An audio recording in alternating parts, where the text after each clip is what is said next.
नमस्कार, मी सुमित शंकर सावंत आणि तुम्ही पाहताय TV9 मराठी। या बातमीपत्रात बऱ्याच महत्त्वाच्या बातम्या बघायच्यात। सुरुवातीची एक महत्त्वाची बातमी आहे, विधानसभेत समसमान जागा वाटपासाठी अजित पवार गट आग्रही असल्याची माहिती मिळते। शिंदे गटाप्रमाणेच आता अजित पवार गटाला जागा मिळाव्यात अशी मागणी भुजबळांनी केली आहे। समसमान जागा वाटप व्हावं अशी आमची भूमिका आहे असं देखील भुजबळांनी सांगितलंय। अजित पवारांच्या उपस्थितीमध्ये देवगिरीवर आज सायंकाळी आमदारांची एक बैठक देखील आयोजित करण्यात आलेली आहे।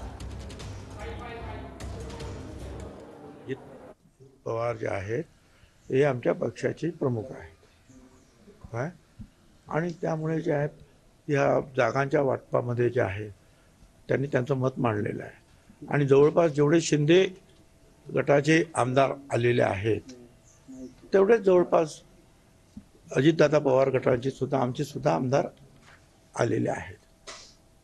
त्यामुळे सरासर विचार करता जे आहे किंवा त्यांच्याप्रमाणेच आम्हाला पण न्याय मिळाला पाहिजे असं मत मांडलं ते चुकीचं नाही, बरोबर आहे ते मत।